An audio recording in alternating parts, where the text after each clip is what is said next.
ಜನುಮಕ್ಕೆ ಅಣ್ಣ ತಮ್ಮರು ಬೇಕು, ಕಣ್ಣೀರ ಒರೆಸುವ ತಾಯಿರಬೇಕಮ್ಮ, ತಾಯಿರಬೇಕು.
Yeah.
ಗಂಜಿ ಕುಡಿದ್ರು ಪರವಾಗಿಲ್ಲ, ಹೌದು.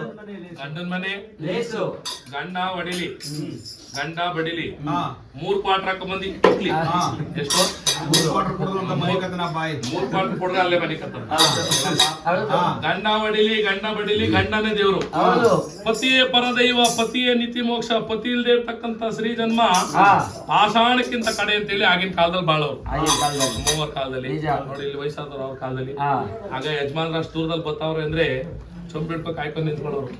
ಯಾಕಣ ಯಾಕೆ? ಗಂಡನ ಪಾದ ಚೆನ್ನಾಗಿ ತೊಳೆದು ಹಾ. ಪಾದ ತೊಳೆದು ನೀರು ಅಯ್ಯೋ ಈಗ ತಂದು ತೊಳೆಯೋದು. ಪಾದ ತೊಳೆದು ನೀರ ತಂದು ಎತ್ತಿ ಹೊತ್ಕೊಂಡು ಅಪ್ಪ 7 ಜನ್ಮಕ್ಕೂ ನೀನೇ ನನ್ ಗಂಡಾಗಪ್ಪ ಅನ್ಬಿಟ್ಟು ಹೌದು. ಏನೋ ತಾಯಿ ಹಾ. ಆ ಪಾದ ತೊಳೆದು ನೀರು ತಂದು ಎತ್ತಿ ಹೊತ್ಕೊಳ್ಳೋರು ಹಿಂಗೆ. ಹಾ. ಈಗಿನವ್ರು ಎಲ್ಲವೋ ಮಾಡೋರಂಗ. ಹಾ. ಹಾ ಈಗಿನವ್ರು ಮಾಡ್ತಾರೆ ಯಾವಾಗ ವರ್ಷಕ್ಕೆ ಒಂದೇ ಸತಿ ತೊಳೆದು. ಯಾವಾಗ ಸ್ವಾಮಿ? ಯಾವತ್ತವ ತೊಳೆದು ಹಾ. ಹೇಳ್ತೀವಿ ಸುಂದರ ಅವ್ರು. ಸ್ವಲ್ಪ ನಿಧಾನ ಕೇಳ್ತಾರ ಅವ್ರು. ಭೀಮ ಅಮಾಸೆ ಒಂದೇ ದಿನ ತೊಳೆದು. ಹಾ. ಯಾಕೆ ಹೇಳಿ ಅವತ್ತು ತೊಳೆದು? ಯಾಕೆ ಸ್ವಾಮಿ? ಪೇಮೆಂಟ್ ಸಿಗುತ್ತಲ್ಲ. ಪೇಮೆಂಟ್ ಸಿಕ್ಕಿಲ್ಲ ಅಂದ್ರೆ ಕಾಲ್ ಮೇಲೆ ಕರ್ಪೂರ.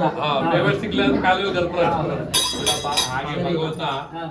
ಚೆನ್ನಾಗಿ ನೋಡ್ಕೊಳ್ಳಿ. ಹೌದು. ಅಂದ್ರೆ ಇಲ್ಲಿರೋರೆಲ್ಲ ಒಳ್ಳೆ ತಾಯಿಗಳೇ. ಹಾ, ಇಲ್ಲಿರೋರು. ಏನಿದ್ರು ನಮ್ಮ ಏನಿದ್ರು ಈ ಕೊಳೆಗಾಲದಿಂದ ಆಚೆ ಆ ಕಡೆ. ಆ ಕಡೆ ಮಾಡೋದು ಹಿಂಗೆಲ್ಲ. ಅಲ್ಲಿ ಪರಮಾತ್ಮ ನಿಮ್ಗೆಲ್ಲ ಒಳ್ಳೇದ್ ಮಾಡ್ಲಿ. ಹೌದು.